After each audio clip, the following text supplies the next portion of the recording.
What is going on, everybody, and welcome to a brand new video on my channel. My name is Sean, aka Elite. In today's video, we're going to be covering the first Premier League Player of the Month for FIFA 22 Ultimate Team. This video is going to be mostly covering the trading aspect of the SBC, although we are going to talk about the requirements and the price of the SBC because that does have a big impact on what we do end up investing in. Now, Premier League Player of the Month is probably going to be the first Player of the Month we see in FIFA 22 Ultimate Team, although there's no guarantee they drop it before a La Liga or a Bundesliga or a Ligue 1 Player of the Month. It's likely that they do because I don't think they're going to drop one of those three leagues for August Player of the Month, but I do think they'll drop an August Player of the Month for the Premier League, which it's going to be one of 6 players. The nominees are Antonio, Greenwood, Demarai Gray, and a couple of others, but realistically it comes down to those first two I mentioned, Mikel Antonio and Mason Greenwood. Those are the two front runners. Those are the two with all the hype, and realistically it's probably going to end up being Mikel Antonio. Mason Greenwood still has a chance because Manchester United fans have a huge influence on the vote. Obviously, a lot of hype around him. But if I'm being honest, I don't know if he was the Manchester United Player of the Month. I think Pogba would have had a much better chance at winning this than Mason Greenwood with his 5 assists and 3 games. Not to take anything away from Mason Greenwood scoring in each 3 of the first games of the season. That's a great start. But I think Mikel Antonio definitely edges him out there. And when it comes to the vote, most of the community is also leaning towards Mikel Antonio. So we're likely to see a card that looks like this in the first Player of the Month. And that card is actually pretty solid. You've got an 84 rating on the card, and I'll explain why I went with 84 rating on him in a second, but the individual stats look absolutely fantastic for a card dropping in the first week of FIFA Ultimate Team. 88 pace, 80 shooting, 75 passing, 81 dribbling, 59 defense, 87 physicality. In July, no, that card wouldn't really be usable, but at the first couple weeks of FIFA, this is going to be one of the most used cards in the game, as long as that price is right. Now, we're going to head into FIFA 21 gameplay. I'm going to show you some examples of investments that we're going to be covering, but before we do that, I want to give you guys the reasoning behind what we're investing in. Now, first of all, Antonio's probably going to be 84 rated because of his gold card rating and the fact that Player of the Months often get a +2 on the original card. And when I mean +2, I mean that in the pattern of Team of the Week upgrades and natural upgrades like Man of the Matches, Player of the Month, and Inform. So if Antonio ends up being a 79 rated gold card, which right now is what he is listed in FIFA in career mode, so that's what I based it off of, he's going to get his first upgrade to 82 rated. His second upgrade would be 84 rated. And since Player of the Month automatically do 2 upgrades, that would leave him at an 84 upgrade. However, if EA make his rating 80 or 81, those would change everything. An 80 rated card would go from 80 to 83 to 85. So his Player of the Month would be 85 rated, and very similarly, for an 81 rated Mikel Antonio, he would go from 81 to 84 to 86. So that would be a +2 on what we have here because he's got a +2 on the gold card. Now, this is where it gets confusing. If Mikel Antonio gets an 82 rated gold card, it actually still would end up being an 86 rated Player of the Month because 82's first upgrade goes to 84, just like 81. So it'd go 82 to 84, 86. So I know that's a little bit confusing, especially for new players, but that's how they do it for Player of the Month, and that's why I went with 84 on Mikel Antonio.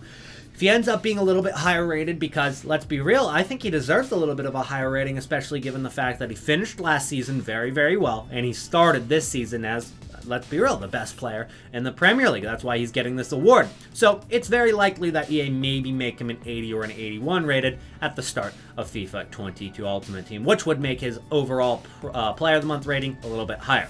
So the things you're going to want to look at on this card are the requirements and the price of this squad building challenge. A couple years ago when we saw Teemu Pukki get the Player of the Month, we saw his requirements were pretty much free. I mean, you submitted some gold cards and you got a Teemu Pukki Player of the Month card. Now here's the thing, it wasn't nearly as good as this card, so I'm expecting you to have to spend a couple dozen thousand coins, or maybe like 30k to 50k on this card. And if that's the case, you'll see a mixture of people doing the SBC and a mixture of people passing on the SBC. But depending on the price, that's how much complimentary links would end up rising for this card. If it's very worth it and everybody does the SBC, people are going to buy players that link with Mikel Antonio, and those cards that link with him are going to go up in price. Similarly, for squad building challenges, the requirements for an SBC are going to be an impact. So if there's a window within the squad building challenge that requires, let's say, 5 West Ham cards out of 11 players in the Premier League, and you need to go with that, maybe a Thomas Souček is going to rise in price as a requirement. So that's an SBC fodder investment in comparison to what a complementary link would be, which, yes, Souček could be a complementary link, but you're not going to see nearly as many people using Souček in their starter teams. You're going to see people wanting to go with some really quick wingers, possibly from England. Maybe they go with the likes of, I don't know, Raheem Sterling, to throw him out there. That could be an example because Raheem Sterling is obviously a very, very good card normally in FIFA. So his card's going to start very low because there's not a lot of supply on the market and not a lot of coins on the market. That is, and with people not having coins, they're not going to be able to spend those coins on big players yet. As the days go on, his price is going to rise, it's going to rise, it's going to rise, just like every other meta card.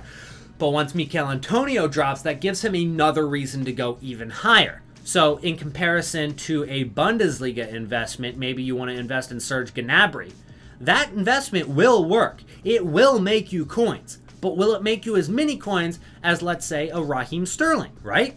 It's not going to, because Raheem Sterling has another reason to rise in price, and that reason is Mikel Antonio's link, and that way people can fit this SBC Antonio with super good value into their squads. But on the other hand, let's say Mikel Antonio's SBC is terrible value. It's 100,000 coins right at the beginning of the year. Nobody has the money. Nobody wants to spend the only coins they have on an SBC that's going to be irrelevant in 3 months. They don't want to do that. And that's going to hinder people from doing the SBC entirely, which means that the complementary links might get over-invested in, and in turn, it's actually a terrible investment. And maybe then Serge Gnabry would end up being that best investment instead of Raheem Sterling. And that all depends on the price of the squad building challenge. So, although the price of the squad building challenge isn't going to be necessarily too important for us doing the SBC, it will be very important for us how we trade with the SBC. So let's go ahead and hop into some of the cards that I think could be great investments for this squad building challenge and how much Antonio's actually going to affect the market. This is the path that I'm going to be taking as Player of the Month gets closer. I'm going to make my first investments in the game, and I'll be dropping a FIFA 22 trading guide for the web app. I already did drop my first web app guide, but it was more of the basics that we needed to know. I'm going to drop more in-depth guides in the next couple of days, and I'm going to completely steer away from Player of the Month or SBCs in general. I'm just going to go for what I think is going to rise the most in the first 24 to 48 hours of the release of the game, and then after that, I'm going to get into the Player of the Month investment. And I'll invest in cards that I think are going to go up the most in terms of complementary links with Antonio. So how are you going to fit Antonio in a team for the first weekend league? That's kind of how I'm thinking about it. And the way I think we'll do it is you'll go for players like Raheem Sterling. I think I mentioned him earlier, and Raheem Sterling is always a pretty good card in game.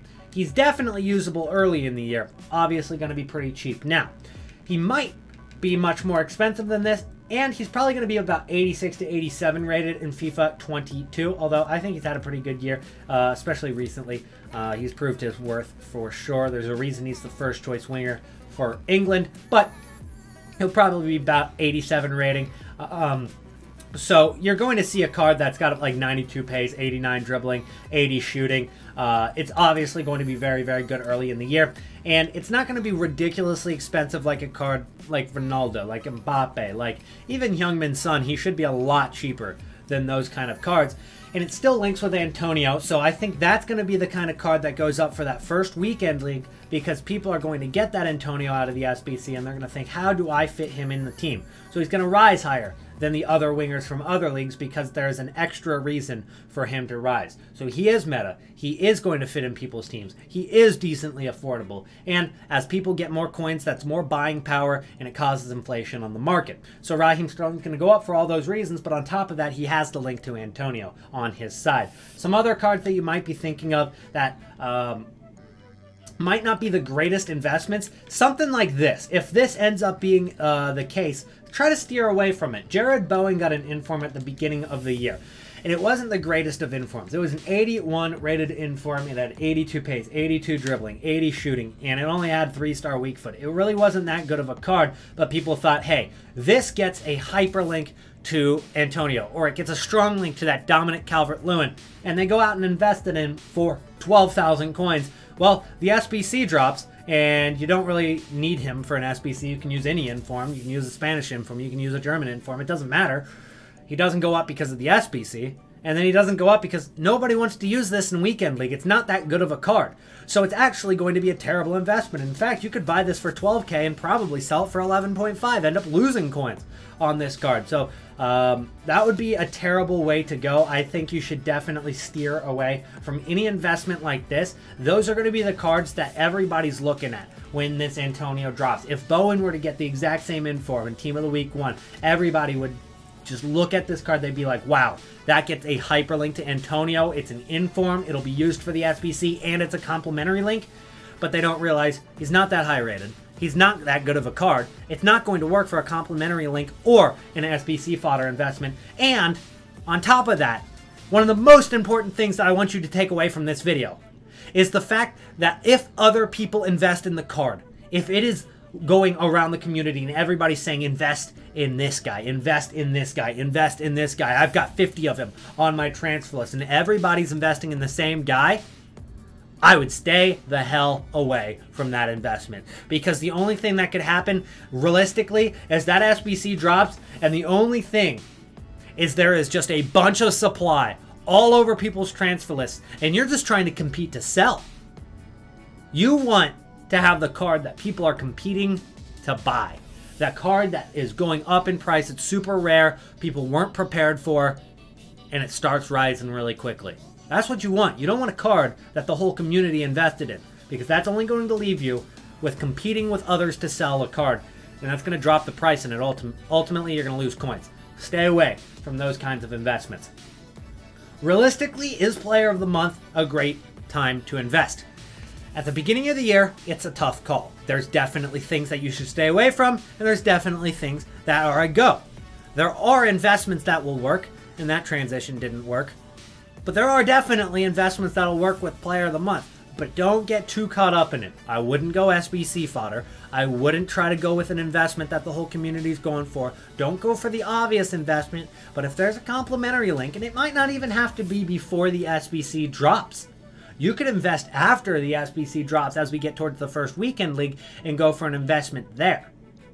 Like that Raheem Sterling that I mentioned. That's just one example that I'm using because I don't want to give you guys 4 or 5 examples. I want you guys to think for yourselves, come up with a conclusion on your own, and try to make an investment that works. Yes, I'm trying to, guide you to the water. I can't make you drink. You've got to figure that out for yourself. All right, guys? Thank you so much for watching today's video. Hopefully it did help you out, and there will be tons more trading videos coming in the near future, and some really in-depth guides that are going up on Gamers Class, which will be, my first video goes up this week, which is super, super cool. Very excited to be partnered with them, and then some obviously in-depth guides for free here on YouTube as well. So, I'm looking forward to it.